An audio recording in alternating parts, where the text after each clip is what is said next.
Live from New Delhi, you're watching DD India Live, India's voice to the world. I'm Preeti Kaur. Coming up in the next 30 minutes. First session of India's lower house of parliament after the 2024 general elections to commence today with oath taking of members. Election of new speaker on Wednesday. More than 15 policemen dead as gunmen opened fire at a synagogue and Orthodox churches in southern Russian region of Dagestan.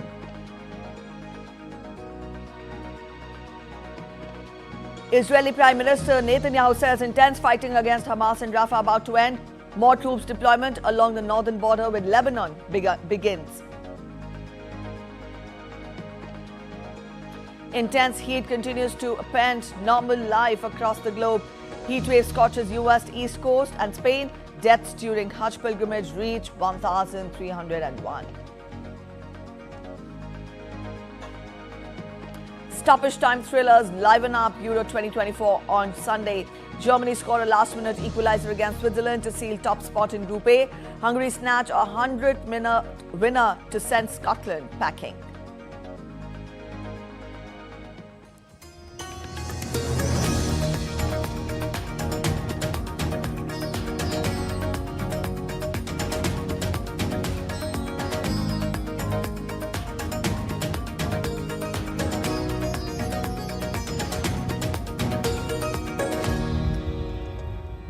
The 18th Lok Sabha will have its first session from June 24th to July 3rd. The members will be sworn in, after which the Speaker will be elected on 26th.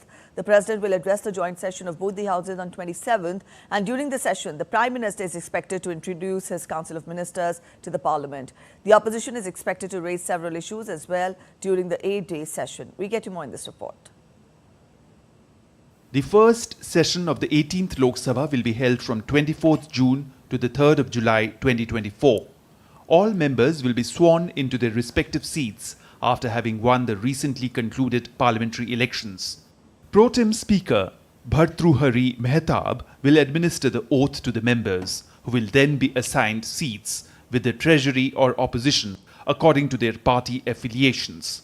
The Pro Tem Speaker is appointed by the President and by convention is usually the senior most member of the House.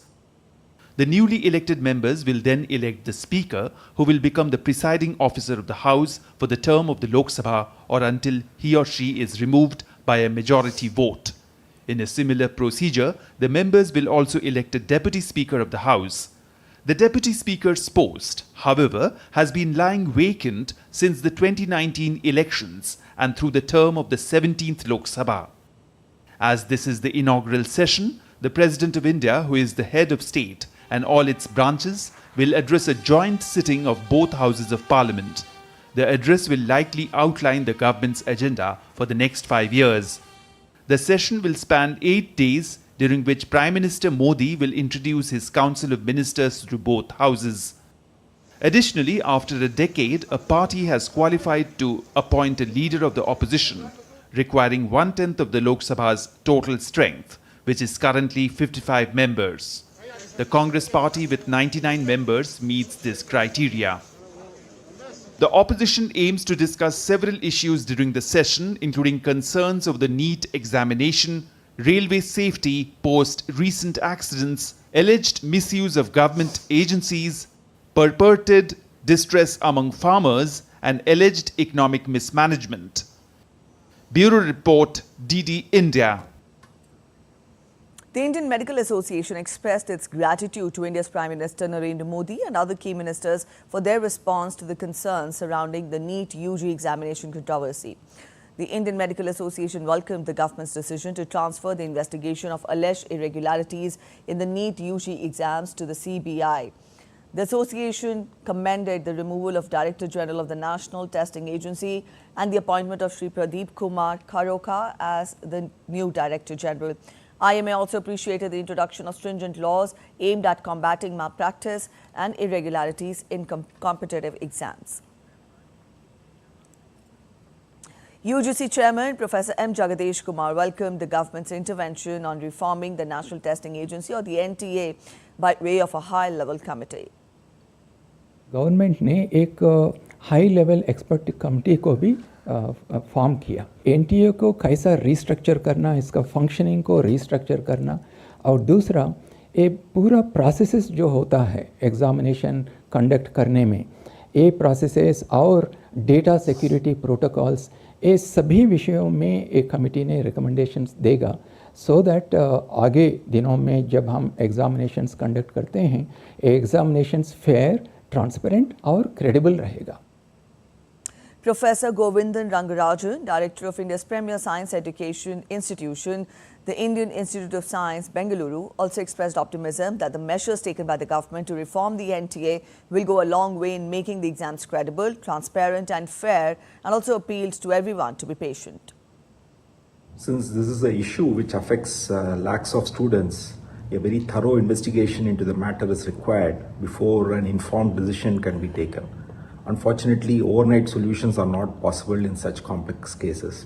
The government has already formed a high-level committee headed by a very respected scientist, Dr. Radhakrishnan, who was the previous chairman of ISRO, who's very eminently suitable for looking at complex issues, having faced such problems in ISRO.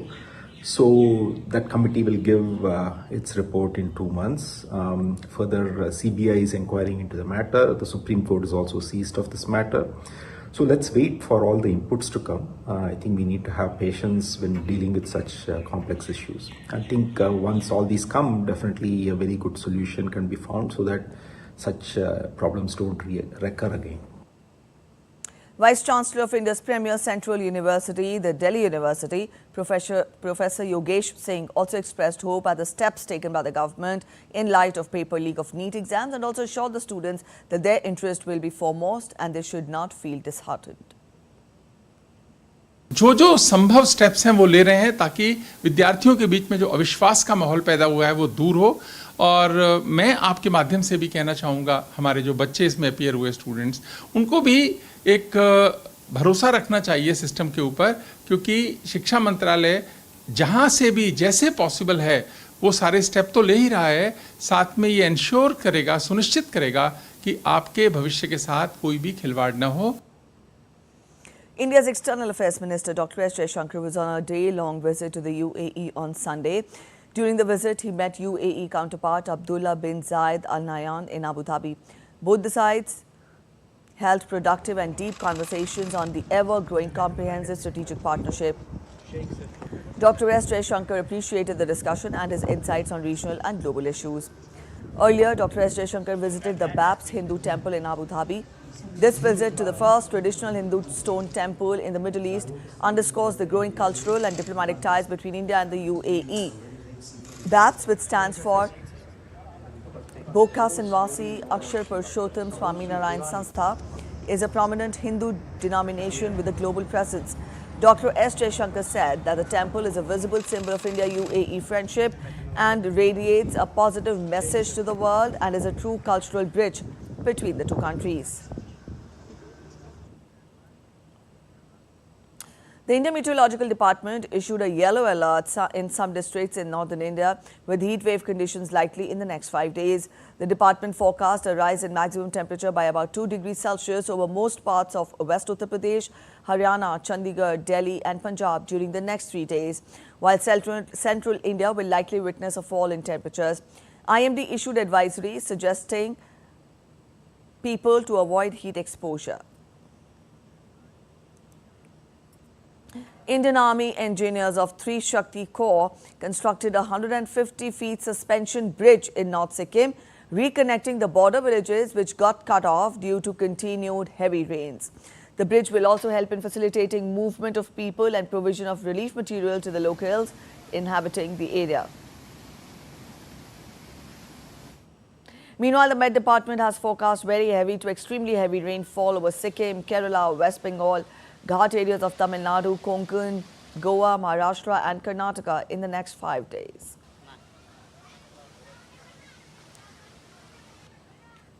A quick look at other stories making it to the headlines from across India now. Jammu and Kashmir Lieutenant Governor Manoj Sinha inaugurated the Lychee Festival and Agriculture Exhibition on Sunday. In his address, the Lieutenant Governor extended his felicitations to the farmers and said that welfare and determination to explore new avenues is the administration's main aim. The city of Kozhikode in North Kerala, known for its rich cultural heritage, was officially declared as India's first UNESCO City of Literature on Sunday. The state government announced that from the coming year, June 23rd will be celebrated as the City of Literature Day of Kozhikode.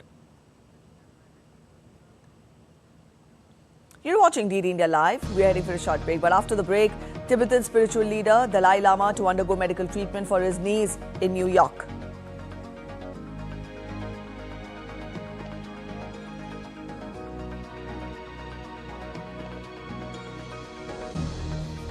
Thirteen crew members of a yacht charged with arson after fireworks launched from the vessel allegedly sparked a forest fire in the island of Hydra. The Olympic torch relay winds its way through the hot Savoy region in the French Alps.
Welcome back after the break. You're watching DD India Live. Let's get to international updates.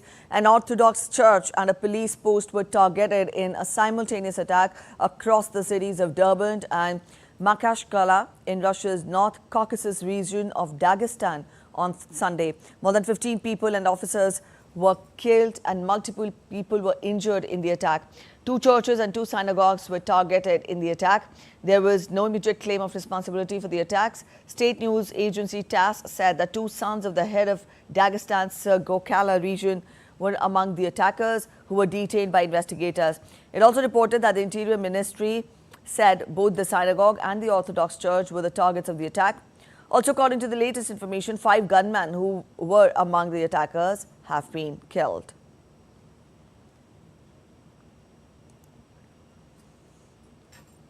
Meanwhile, eyewitness videos showed people wearing dark clothes and shooting on streets of Russia's Makashkala. Russian Foreign Ministry said it would seek a response from the international community after the attack on Crimean Peninsula on Sunday. Russia blamed the United States for the attack. It says that attack missiles, in fact, equipped with cluster warheads, were shot down by air defense systems. The ministry added that Washington was directly responsible in the attack, as U.S. specialists had set the missiles' flight coordinates on the basis of information from U.S. spy satellites. The Kremlin stated that President Vladimir Putin has been in constant contact with the military since the attack.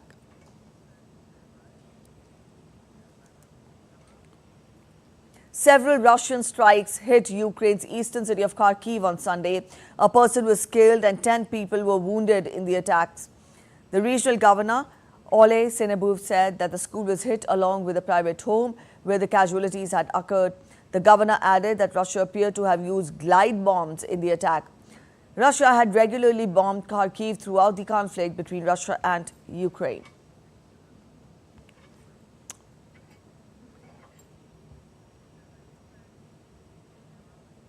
A year ago, Russian mercenary chief Yevgeny Prigozhin challenged the Kremlin with a mutiny. The swaggering chief of a Kremlin-sponsored mercenary army began marching towards Moscow to oust the defense ministry's leaders, accusing them of starving his force of ammunition in Ukraine. The march lasted several hours, but it is said to be Kremlin's largest challenge in years. DD India's Dasha Charnishova has more from Moscow. A year ago, Russia was shaken by the news of an armed uprising. Yevgeny Prigozhin, the head of Wagner mercenary group, seized military headquarters in Russia's southern city of Rostov-on-Don and started his so-called march of justice towards the Russian capital. Prigozhin's demand was to oust the defense ministry's leaders, whom he had criticized for months for their decision-making and ammunition paucity.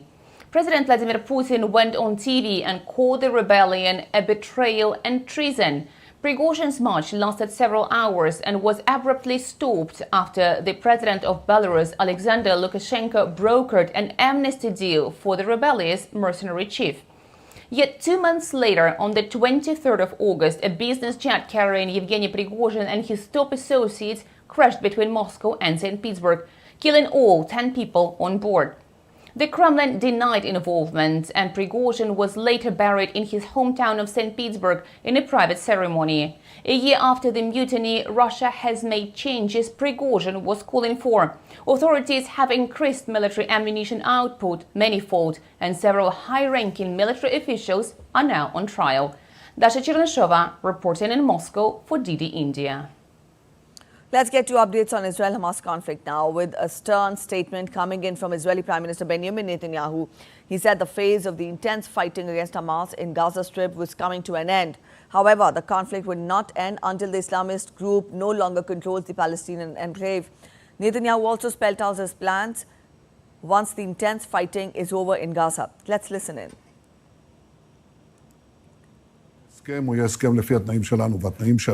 If there is an agreement, it will be an agreement according to our terms, and our terms are not to end the war, to leave Gaza and leave Hamas as it is. After the intense phase is finished, we will have the possibility to move part of the forces north, and we will do this, first and foremost for defensive purposes, and secondly, to bring our evacuated residents home. Meanwhile, Israeli tanks pushed further into the southern city of Rafah. More than 8 months into Israel's conflict in the Palestinian enclave, its advance is focused on the two areas its forces have yet to seize: Rafah on Gaza's southern tip and the area surrounding Deir Bala in the center. The Israeli military said it was continuing intelligence-based targeted operations in the Rafah area and had located weapons, stores and tunnel shafts and killed Palestinian gunmen. Hundreds of Israeli protesters continue to oppose the government and demand a deal to release all hostages held in Gaza. Protesters gathered outside the Prime Minister's residence in Caesarea and Jerusalem last week. Many waved the Israeli flag and chanted to beat of blowing vuvuzelas amid tight police security. They criticized the government's handling of the conflict and also increasing tension with Hezbollah in Lebanon. The Yemeni Houthi group claimed on Sunday that its forces had attacked 2 ships in the Red Sea and the Indian Ocean. Houthi military spokesman Yahya Sari said that the first ship, Trans-World Navigator, had been targeted in the Red Sea using an uncrewed surface boat, which led to a direct hit against the ship. The second vessel, Salt Sequoia, was attacked in the Indian Ocean with a number of cruise missiles, he added. Tibetan spiritual leader, the Dalai Lama, is in New York on Sunday to undergo treatment in the US for his knees. Dalai Lama was greeted by a throng of well-wishers, some in traditional garb, outside his hotel in Midtown Manhattan, New York. The Nobel Peace Prize winner has worked for decades to draw global support for linguistic and cultural autonomy in his remote and mountainous homeland.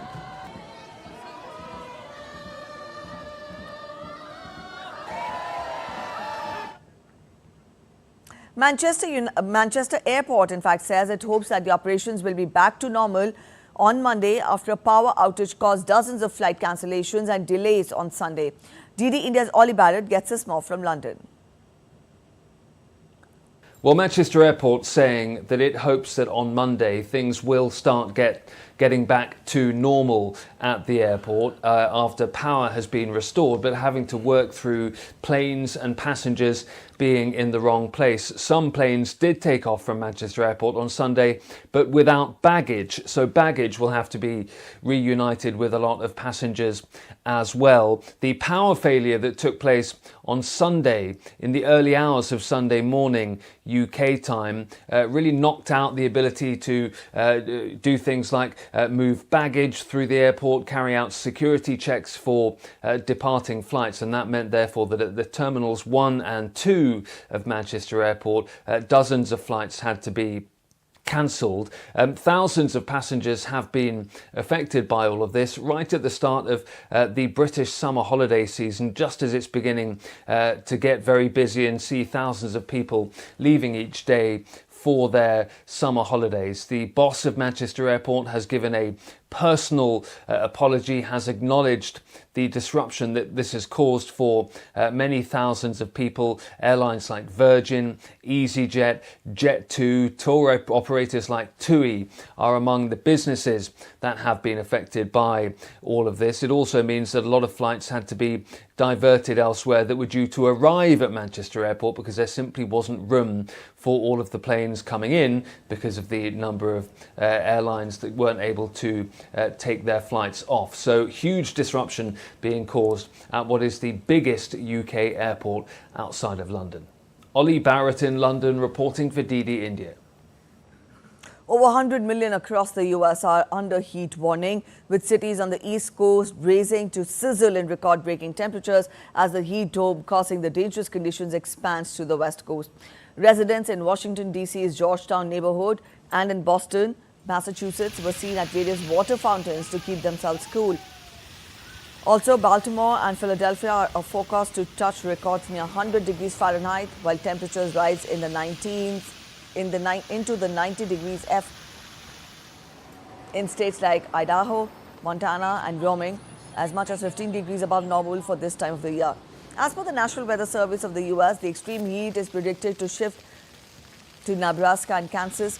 Also, along with the heat wave and increase in humidity in Philadelphia is making it feel even hotter than the actual temperature.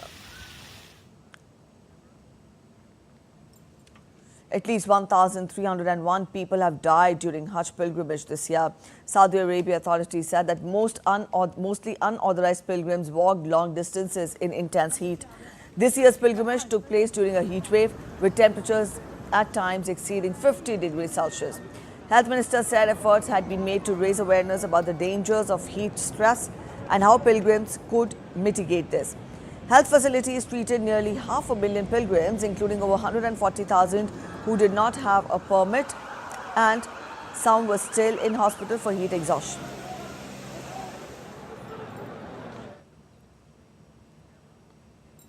Striker Nicolas Füllkrug's powerful header came off the bench to grab an equalizer against Switzerland on Sunday that sends Germany through to the last 16 of Euro 2024.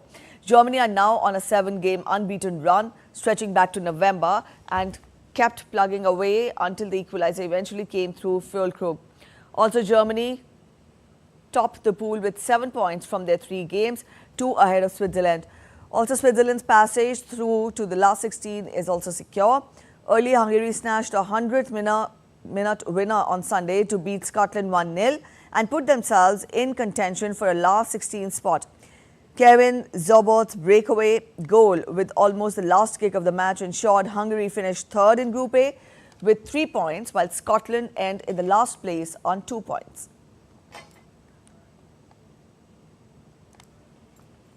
The Olympic torch relay marked Olympic Day by winding its way through the hot Savoy region in the French Alps on Sunday. Torchbearers carried the Olympic flame on foot, boat and train from the commune of Iran-les-Bains to the Chamonix Mont Blanc, while the first Winter Olympics were hosted 100 years prior in 1924. The relay will culminate with the lighting of the cauldron in Paris during the opening ceremonies of the Paris Games. The 2024 Paris Olympics will be held from July 26 to August 11, and Paralympics will run from August 28 to September 8.